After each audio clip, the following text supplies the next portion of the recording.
What's going on? What's up, everybody? It's President Jeff, and I'm here doing a beat deconstruction series of records that I produced. The first one I'm doing is Roy Wood's Medusa.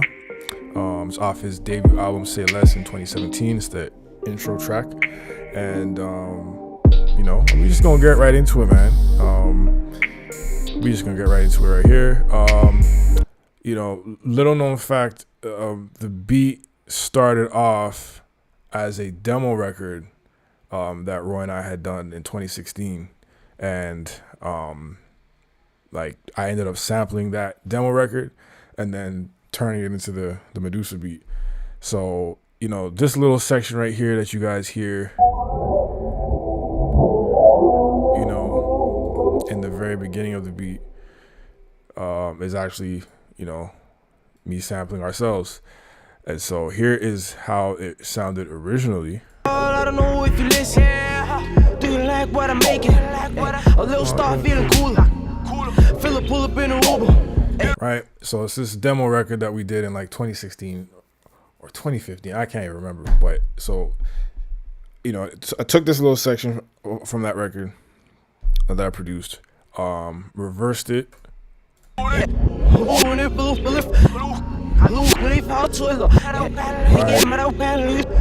Reversed it. Reversing, sounds, textures, vocals. I love doing that. It's a mainstay of my production style. And so, did that. Then I have it isolated here. But then, excusez-moi. So this is what everybody came to hear. I bet you didn't know it was a sample though. But time, stretched it to slow it down. And here's what it sounded like without all these effects on it. Right?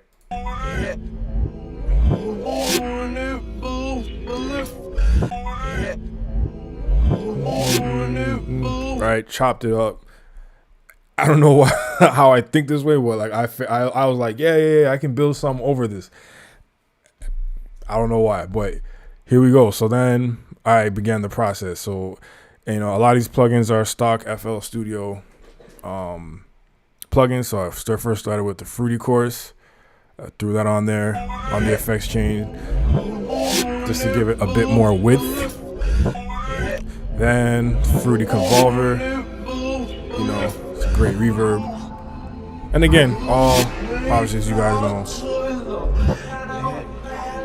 all stock plugins. So then I regressively cut the top and the low end. Aggressively cut it so that there's only this much left. Then I aggressively, the mix level is only at 77%. Then I aggressively cut the high end. So I had 2 EQs on this, right? Then the stereo shaper, the Fruity stereo shaper at the end here, just to restore some of the width. There's really no method to my madness, man. It's really not like a kind of a process that I follow. It's just try shit till it sounds good. Try shit till it sounds good. And even at this point, it was still very much like, okay, I don't know what I'm doing here, but, we're going to rock out. So then I opened up a Signal by Output. Great VST. And then I played this melody over this. Right? I do not remember the patch. Unfortunately, I don't remember the patch. For some reason, Signal didn't open up properly within this project. It's been maybe 5 years. But it's unfortunate that it didn't open up properly because I would have loved to have told you guys what the patch is. But it's I digress though. Needless to say, had I not done the sound design crap with that sample and done everything I've done with that, I wouldn't have come up with this melody. 98% of you only hear this melody. And that's all, and that's probably like, on that song is probably, outside of Roy's vocals, is probably the, piece that sticks out the most. But I would have never came up with that had I not done everything that I did with the sample. But so it's just funny how everybody's creative process is different. So we have that sample. So here's how those two sound together with the sample and the melody. So when I was making it, I was like, okay, cool. It's like almost like a ghoul, some super ghouly, like, I don't even know. But I was like, yo, this makes sense in my head. This really does make sense. And then we're going to add some pads over that just to give it that real dark, sinister feel. I was like, so I played these chords and I was like, okay, yeah. Now we cooking now. Right? Okay. And then I added the bass line.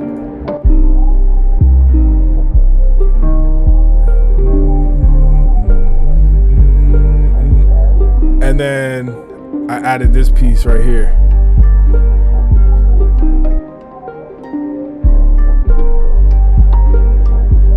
Right? At this point, I'm like, oh, heck yeah. Now we cooking with grease. Again, I have, all I gotta say is God is good, because I don't understand how I, got to this point. But hey, creativity is a beautiful thing. So that's like the meat and potatoes of the beat. I believe, then I was like, you know what? This is gonna be cool. I need to add a bit of a sexual element to this, where is that little thing? If I'm not mistaken, there is a little in there. I don't know where it's at though. I don't know why it's not popping up, unfortunately. Weird. I digress. If I find it. So during the beat, I remember that there was like a little sound effect, like almost like a girl moaning. So that, because at that point I was like, oh, this can be like some like bedroom type of shit, but so that's like the meat and potatoes of the melody. This ends up being a really important piece because this ends up being the main foundation of the second half of the beat, which is where a lot of people really loved when the record came out. So let me go on to the drums real quick. So I'll like isolate the drums. A lot of people do their drums within the channel rack in FL Studio. I do it there sometimes, but a lot of times I like doing it in the playlist, especially when I want to create a bit of a bounce. It's kind of how I was taught, and it's how I came up, really rocking with producers that were on the MPCs and the drum machines and all that kind of stuff. And so, I never really produced on drum machines or anything like that, but because that's how I was influenced, and hearing the movement and everything in the beats that I loved growing up, I found like the best way around it, which was in FL Studio, being able to take drum samples and slide them around. So here's how the the drum pattern came to be.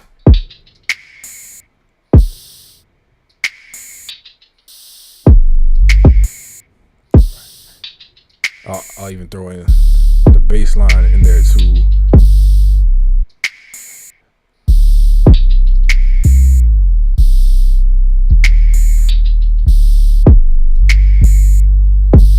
Right. And that was it. I didn't really have a specific approach. It was just this shit really gotta move, and it has to be really sensual. I think a lot of these pieces were from the 808 Mafia kit. I've had this 808 Mafia kit for like, I swear, 8 years. Like Sizzle dropped that. I can't even remember when. It was like 2013 or 2014 or something like that. And I've been using that kit ever since. A lot of great sounds in there. And the kick, I believe, is the energy kick. One of my favorite kicks. It's nice, light, not too heavy, not too robust, but has enough depth you know, it still slaps. You know, so that's like, that is, you know, the drum patterns. And then here we have the second half of the beat that I think really turns the song upside down in a good way. You know, so I'll go back here. Oh, there we go. There we go. There's the that I was talking about. The moan, there we go. So the moan pops up during the hook. You know, I wanted to point that out because these are minor but important elements that make up a really dope song, you know. So after the hook finishes, here's where it gets real, you know, goes from like sexual to like, it was dark and sexual to like sinister. Right now, the Moog is from Omnisphere, good old Omnisphere. It is the green Taurus bass. Right. I'll mute the drums at first. I slid the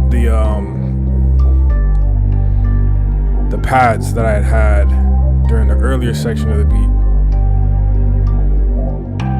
and slid them to the end there just to you know, to complement what I had going on over here, right? Love it. And on the, you know, on the Moog, I think I had some audio, some imager, some stereo imager or whatever, just to make it wider, but unfortunately did not open up properly. You know, and so that really set the tone. And then drum wise, here's what it sounds like, you know.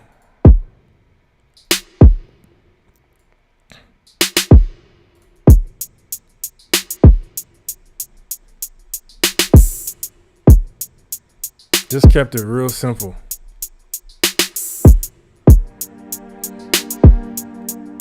Kept it super, super simple, right?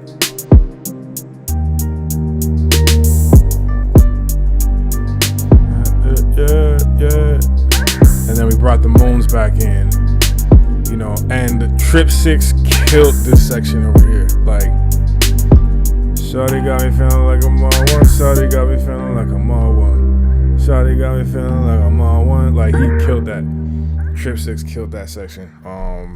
When, you know, and when I made the breakdown the way I did, I had envisioned Roy doing some kind of rapping or something like that on there. I just wanted to give him space to try something else, and did not expect, you know, Trip to come in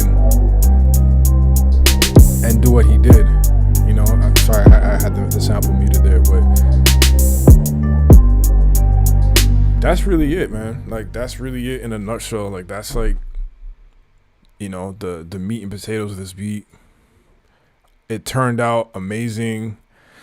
It was like my favorite record for until that album dropped, man. That song had been done for like, that song had been finished for a good 1.5, 2 years. So I'd listen to that like every other day. Like, yo, when is this record coming out? Like, this had better drop. This had better not be one of those records that get kind of tucked away, you know, and get left behind or something like that. And, you know, thank God it actually saw the light of day. So, you know, that's like that's like my first little video real quick here. You know what I mean? Let me know what you guys think. Let me know if you guys, if there's a specific song that you guys want me to break down, let me know. And yeah, I appreciate y'all, and I'll be back with another video soon. Peace.